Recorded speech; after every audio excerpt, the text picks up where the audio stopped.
This was class number 6 of in Charleston. We did some basic solo jazz. Yeah, for solo jazz, you did rock step, kick step. So we started with your right foot. We went back, a kick step forward, and then a back on the left, kick step. From the side, it looks like this. Rock step, kick step, rock step, kick step. We talked about keeping your weight forward, even though we're doing a little swing with the arms to kind of emphasize the direction of your kicks. We also talked about how this is going to come right after the 2-count kick. 1, 2, 3, 4, kick step, and then you have to go back for the rock step, kick step. So there's a bit of direction change where your momentum is kind of going forward, and then you have to change direction and go back. And we did that, I believe, 8 times in a row, something like that, for solo jazz. Yep. Then we talked about those kick rounds that we were working on. So we were working on this idea of hand-to-hand Charleston. So keeping, we have this connection where we get a compression and then we sort of bounce off that compression and go to the other side. Then for this kick around, kick, rock step, kick step, kick step. It's like a variation, of hand-to-hand Charleston. Rock step, kick step.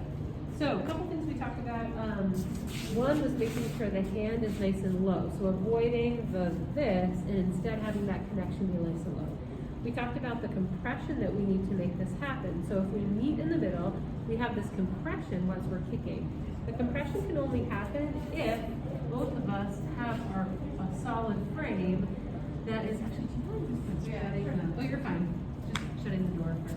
So if you have this really solid frame where you can see your arm as a good frame of reference for this, if you find that your arm is going back like that and it's hard to compress with your partner, just bring that arm down so that you can see it, and that's going to be a good place. Maybe if we do hand-to-hand from the side, so you can kind of see like where we connect. I don't know if it's possible, probably. Boom. So we get this compression, we can both see our arms, and we're stopping our arms when it's nice and long right there. Then we talked about the stretch. So if we've got this compression, we're also going to do this stretch. The stretch is meeting at a point right in the middle between us. When we're doing this stretch, we encourage you guys to step on your right foot and then keep your hip and your shoulders stacked in a line on top of that foot. It actually makes a big difference. As a lead, if I stepped, but my shoulder's over here, it's not going to convince Jen to do a rock step there. She's not going to feel that weight change. She really needs to feel it. Likewise, we twist into that right shoulder a little bit. I don't know what the easiest way to sort of see it is, but you twist into your right shoulder, you keep your shoulder in line with your foot. What that does, it doesn't break frame. If my shoulder isn't twisted as well, I'm disconnected in my body. My upper body's here, my lower's here. So just bringing everything in line really helps. So we have this compression and stretch, compression and stretch. The stretch is what makes the move happen because we compress, we stretch, and then the release of that stretch makes us go around in a circle. So we did a bunch of practice. It's kind of nuanced, but it actually does help a ton for this particular movement, and a bunch of other stuff you're going to do between now and two. So here we are, hand-to-hand Charleston.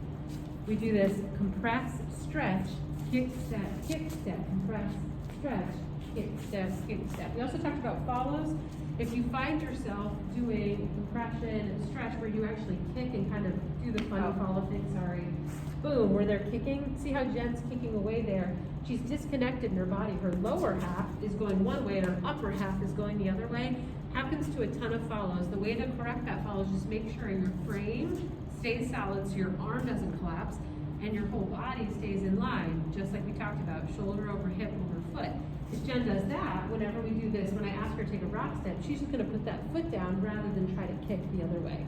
So we're talking follows about how do you know if it's going to be hand-to-hand Charleston or the kick around.